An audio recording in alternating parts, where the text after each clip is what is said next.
அனைவருக்கும் வணக்கம். உங்களுக்குலாம் தெரியும், நாங்கள் வந்து எங்களுடைய தலைவருடைய தேர்தல் பரப்புரைக்காக கடந்த 3 நாட்களாக ஒவ்வொரு இடத்துலையும் திட்டமிட்டு இப்போ பெரம்பூரில் தேர்தல் பரப்புரை நாளைக்கு தொடங்குறதா இருந்துச்சு. அதற்கான அனுமதியை வந்து 2 நாளைக்கு முன்னாடியே வந்து, ஏன்னா 48 மணி நேரத்துக்கு முன்னாடியே நம்ம அந்த ஆப்பில், சுவிதா ஆப்பில் போடணும்.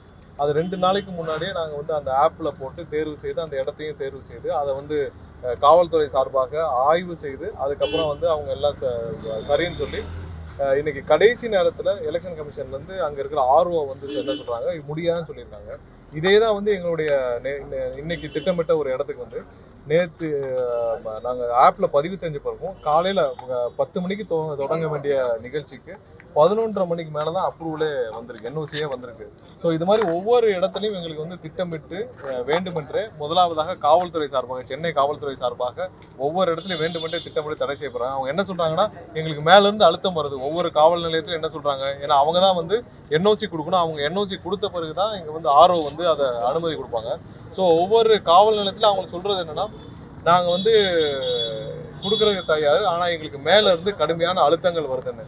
நேற்று எங்களுடைய நிர்வாகிகள் அனைவரும், அதாவது இன்னைக்கு நடக்கிற இந்த நிகழ்ச்சிக்கு நிர்வாகிகள் அனைவரும் சாயந்தரம் 7 மணிலேருந்து நைட்டு 11 மணி வரைக்கும் காவல் நிலையத்தில், நுங்கம்பாக்கம் காவல் நிலையத்தில் இருந்தாங்க. எதுக்காகனா, அவங்க என்ஓசி டைப் பண்ணுறதுக்கே 4 மணி நேரம் சும்மா அப்படியே கடத்திக்கிட்டே இருக்காங்க. 4 மணி நேரம் சும்மா டைம் பாஸ் பண்ணிக்கிட்டே இருந்துட்டு கடைசியில் ஆர்ஓ எல்லாம் கிளம்பி வீட்டுக்கு போனதுக்கப்புறம் என்ஓசி கிடையாது ஆர்ஓக்கு இன்னைக்கு காலையில் பாஸ் பண்ணுறாங்க. ஸோ திட்டமிட்டு ஒவ்வொரு இடத்துலையும் பார்த்தீங்கன்னா காவல்துறையில் ஆரம்பித்து அனைத்து அதிகாரிகள், பெரும்பாலான அதிகாரிகள் வந்து இன்னைக்கு திமுகவுடைய கட்டுப்பாட்டில் தான் இருக்காங்க. அவங்ககிட்ட பணம் வாங்கிட்டு அவங்க கட்டுப்பாட்டில் இருக்காங்களா இல்லை எப்படின்னு தெரியல. பெரும்பாலான அதிகாரிகள் இன்னைக்கு வந்து திமுகவுடைய கட்டுப்பாட்டில் இருக்காங்க. இன்னைக்கு காலையில் குமரகுரு ஐஏ சொல்லியிருக்காரு, பேப்பரில் கொடுத்தாரு. நாங்கள் பேப்பரில் கொடுத்தது என்னன்னா, தேர்தல் ஆணையத்திடம் தலைமை தேர்தல் ஆணையர் அர்ச்சனா பட்நாயக் அவங்கள்ட்ட கொடுத்ததுன்னா, இந்த மாதிரியான பிளான் எங்களுக்கு இருக்கு. இதை வந்து நாங்கள் சுவிதா ஆப்பில் ஆல்ரெடி பதிவு செஞ்சுட்டோம். இதை உங்களுடைய ஆர்வம் வந்து அங்கங்கே எங்களுக்கான ஒவ்வொரு இடத்துலையும் தடை செய்கிறாங்க. ஸோ அதை நீங்கள் இங்கேருந்து ஒரு அறிவுரை கொடுக்கணும். அவங்களுக்கு எல்லாத்துக்கும் பெரும்பாலான இடத்துல அவங்களுக்கு இதை எப்படி பண்ணணுன்னே தெரியல அப்படின்னு சொல்கிறாங்கன்னு நாங்கள் கொடுத்ததை வந்து குமரகுரு இன்னைக்கு காலையில் என்ன சொல்லியிருக்காரு, பேப்பரில் கொடுத்ததுக்குலாம் நாங்கள் அனுமதி கொடுக்காது. நாங்கள் எதுவும் பேப்பரில் கொடுக்கல, எல்லாமே ஆப்பில் பதிவு செய்யப்பட்டது. இன்னைக்கு கடைசி நேரத்தில் எல்லா இடத்துலையும் நேரில் போய் ஆய்வு செய்த பின்னரும் காவல்துறை வந்து சொல்லி இன்னைக்கு ஆர்வம் வந்து ரிஜெக்ட் பண்ணியிருக்காங்க. இது இங்கே மட்டும் இல்லை, தமிழகம் முழுவதும் எங்களுடைய நிர்வாகிகளுக்கு அங்கங்கே அவங்க நடக்கிற ஒவ்வொரு பிரச்சாரத்துக்கும், அவங்களுடைய அலுவலகம் போகிறதுக்கும், ஒவ்வொரு இடத்துலையும் தேர்தல் அலுவலகம் போகிறதுக்கும், எல்லா பிரச்சாரத்துக்கும் கடுமையான ஒரு அடக்குமுறையை கையாளுறாங்க. இன்னமும் பெரும்பாலான அதிகாரிகள் திமுகவுடைய கைக்கூலிகளாக தான் இருக்கிறாங்க. இதை வன்மையாக கண்டிக்கத்தக்கது. கண்டிப்பாக இந்த நிலைமை மாற வேண்டும். தேர்தல் ஆணையம் வந்து யாரெல்லாம் திமுகவுடைய கைக்கூலிகள் இருக்காங்களோ அவங்களை எல்லாம் வந்து மாற்று நடவடிக்கை எடுக்க வேண்டும். ஏன்னா இந்த மாதிரி இருந்துட்டு எப்படி நீங்கள் எலெக்ஷனை ஃபேஸ் பண்ணுவீங்க, எப்படி எலெக்ஷனை கொண்டு போவீங்க? திமுகவுடைய அதிகாரிகளை வைத்துக்கொண்டு, திமுகவுக்காக வேலை செய்யும் அதிகாரிகளை வைத்துக்கொண்டு எப்படி நீங்கள் எலெக்ஷனை ஃபேஸ் பண்ணுவீங்க? ஒவ்வொரு இடத்துலையும் மேலே இருக்கிற காவல்துறை காவல் ஆணையர் வந்து எல்லாருமே வந்து பார்த்தீங்கன்னா திமுக சொல்றதை கேட்டு வேலை பார்க்குறாங்க. திமுக என்ன சொல்றாங்களோ, திமுகவுடைய அமைச்சர்கள் இப்போவும் அவங்க சொல்றதை தான் கேட்டு வேலை பார்க்குறாங்க. சென்னையில் சேகர்பாபு சொல்றதை கேட்டு தான் வேலை பார்த்துருக்காங்க. ஒவ்வொரு இடத்துலையும் திமுக அமைச்சர்களை சொல்றதை கேட்டு தான் வேலை பார்த்துட்டு இருக்காங்க. ஸோ இப்படி இருந்தால் எப்படி தேர்தலை சந்திக்க முடியும்? நாங்கள் ஆப்பில் கொடுத்து 48 மணி நேரத்துக்கு முன்னாடி கொடுத்து பதிவு செய்தாலும் மற்றவங்களுக்கு உடனே கொடுத்துறாங்க. எங்களுக்கு வந்து கடைசி நேரம் வரைக்கும் கொடுத்து இது பண்ணுறாங்க. அதெல்லாம் கிடையாது. நாங்கள் வந்து இப்போ இன்னைக்கு இந்த பெரம்பூரில் கொடுத்தது பார்த்தீங்கன்னா 2 நாளைக்கு முன்னாடி பதிவு செய்யப்பட்டது. அது அப்போவே வந்து அவங்க ஆய்வு செய்து, காவல்துறையிலேருந்து ஏசிலேருந்து இன்ஸ்பெக்டர்லாம் ஆய்வு செய்து முடிச்சு அவங்க அறிக்கையை கொடுத்து, அந்த அறிக்கையை பேஸ் பண்ணி இன்னைக்கு சாயந்தரம் கொடுக்குறாங்க. இப்போ எனக்கு 2 நாளைக்கு முன்னாடி நீங்கள் ஆய்வு செய்து இல்லைன்னு சொல்லியிருந்தீங்கன்னா நாங்கள் அடுத்த இடம் ப்ரிப்பேர் பண்ணியிருப்போம்ல. நீங்கள் நிகழ்ச்சி ஏற்பாட்டெல்லாம் முடிச்சு போகிறோம். இன்னைக்கு காலையில் நடக்க போகிற நிகழ்ச்சிக்கு காலையில் 11:30 மணிக்கு அனுமதி கொடுத்தீங்க. ஏன் நேற்று 4 மணி நேரம், அதாவது அந்த என்ஓசியை டைப் பண்ணுறதுக்கு 4 மணி நேரம் காவல் நிலையத்தில் எங்களுடைய மாவட்ட செயலாளர் உட்பட அனைவரும் வந்து 4 மணி நேரம் காத்துட்டு இருந்தாங்க. ஸோ இன்னமும் இதே மாதிரி செஞ்சுட்டு இருக்காங்க. கண்டிப்பாக தேர்தல் ஆணையம் இது மாதிரியான இருக்கிற அதிகாரிகளை ஐடென்டிஃபை பண்ணி அவங்கள மாத்திர வேலையை செய்யணும். இன்னமும் பொறுமையாக பார்த்துட்டு இருக்கக்கூடாது. இன்னும் 22 நாட்கள் தான் இருக்குது. ஸோ இந்த நேரத்தில் திமுக சொல்றதை கேட்டு விட்டு செய்யும் அதிகாரிகள் நாங்கள் உண்மையாக குமரகுரு திமுக சொல்றதான் கேட்கிறாரு. சென்னை மாநகராட்சி அவருக்கு நாங்கள் வந்து சுவிதா ஆப்ல பதிவு செஞ்சது அவர் குமரகுருக்கு தெரியாதா?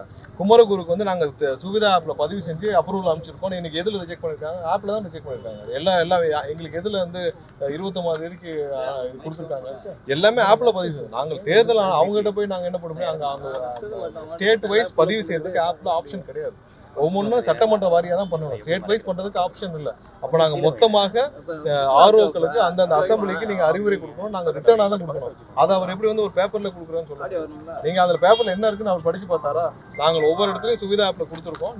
நீங்க உங்களுடைய தேர்தல் அங்க இருக்க அதிகாரிகளுக்கு நீங்க அறிவுரை கொடுக்கணும் தான் நாங்க வந்து அந்த கடிதத்துல தலைமை தேர்தல் ஆணையத்தை நாங்க கொடுத்துருந்தோம். ஸோ அதை கூட பார்க்காம சும்மா இப்படி போற போக்குல ஒரு கமெண்ட் சொல்றது வந்து ஒரு அதிகாரி தலைவர். அவங்க என்ன டிஃபெக்ட்னு சொல்லுங்க, என்ன இஷ்யூன்னு சொல்லுங்க. நீங்க சொன்ன இடத்துல நாங்க பண்ணிருக்கோம். இல்லைன்னா 3 மணி நேரம்னா 3 மணி நேரத்துக்கு நாங்க 48 மணி நேரத்துக்கு முன்னாடி பதிவு செய்ததை இன்னைக்கு எப்படி நீங்க போய் சாயந்தரம் வந்து ரிஜெக்ட் பண்ண முடியும்? சாயந்தரம் தான் வந்து போட்டு ரிஜெக்ட் பண்ணிருக்கோம். அதுவும் இல்லாமல் அந்த இடத்துல பாத்தீங்கன்னா நீங்க மதியம் இருந்து பிடபிள்யூல இருந்து போய் அந்த ஹைவேஸ்ல இருந்து போய் அவங்க போய் ரோட்லாம் இது பண்ணி நாங்க வந்து சிமெண்ட் போட போறோம்னு இருக்கிற ஒரு இடத்துல குழியை தோண்டி இருக்காங்க. திடீர்னு போய் குழி அதை பார்த்ததுக்கு அப்புறம் தான் இவங்க திரும்ப வந்து அந்த இடத்துல எல்லாம் பள்ளத்தை தோண்டி குழியை தோண்டி இருக்காங்க. ஏன்னா அந்த இடத்துல ஒரு பெரிய இடம்னு பாத்தீங்கன்னா அந்த எம்கேபி நம்பருக்காக இருக்கிறது தான் பெரம்பூர்ல.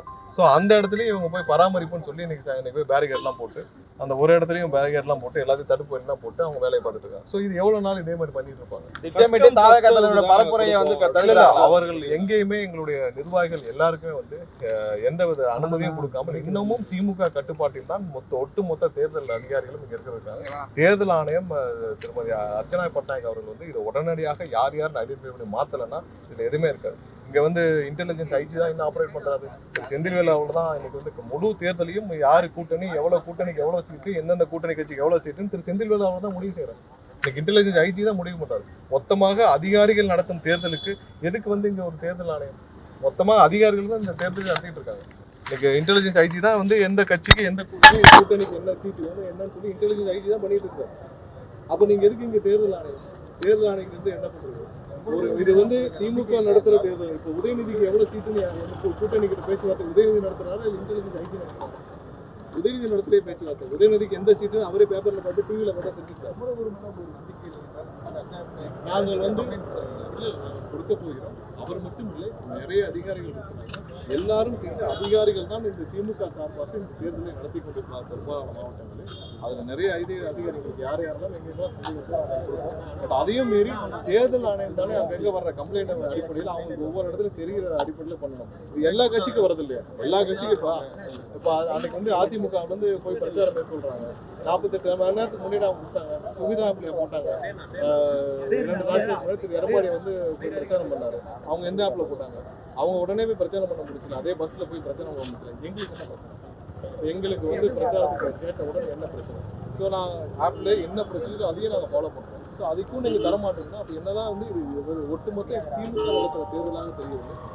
திமுக ஆதரவு இருக்கும் அதிகாரிகள் நடத்தும் தேர்தலாக தான் பார்க்கணும். எத்தனை இடத்துல அந்த ஆப் மூலியமா இல்லை நிர்வாகிகள் எங்கெங்கெல்லாம் போடுறாங்களோ அது யாருக்கு என்ன பெரும்பாலான அப்ரூவ் வரல. நாளைக்கே வந்து பார்த்தீங்கன்னா 6 இடங்களில் அப்ரூவ் நாங்கள் கொடுத்துருந்தோம். எதுக்குமே அப்ரூவல் வரல. அதில் ஒன்று வந்து பெரம்பூரில் பேசுகிறதா இருந்தது. பெரம்பூரில் எங்கள் தலைவர் பேசுகிறதா இருந்த இடத்துல வந்து ப்ரொஜெக்ட் வந்து என்ஓசி வாங்கணும் அப்படின்ற மாதிரி இருக்கு. போலீஸ் வந்து அதாவது இல்லை அது எல்லாம் சரிதான், நாங்கள் கொடுத்துருக்கோம். நீங்கள் அதுக்கான ஆப்ஷன் இருக்குது. இந்த இடத்துல இருக்குது, இந்த இடத்துல என்ன பிரச்சனை ஐடென்டிஃபை பண்ணி அந்த இடத்துல இருக்க காவல்துறை இப்போ இங்கே இருக்கீங்க, இங்கே முங்க பக்கத்தில் டீ நகர் இருக்கீங்க, இங்கே இருக்கிற ஸ்டேஷன் லிமிட் இருக்கிற இன்ஸ்பெக்டருக்கு இதை போய் ஆய்வு செய்து கொடுப்பதுக்கு எவ்வளோ மணி நேரம் இருக்குது? அவங்க அந்த சைடு போகிற டெய்லி போயிட்டு வர இடங்கள் தானே. அந்த இடத்துல இன்ஸ்பெக்டர் போய் ஆய்வு செய்து ஆமாம் இது பண்ணலாம்னு சொல்லி முடிவெடுக்கிறதுக்கு எவ்வளோ நேரம் ஆகும்? 2 நாளைக்கு முன்னாடி அதிமுக பொதுச்செயலாளர் எடப்பாடி அவர்கள் போனாங்க, மயிலாப்பூரில் பிரச்சாரம் ஆரம்பிச்சாங்க. எவ்வளோ நேரத்தில் கொடுத்தாங்க?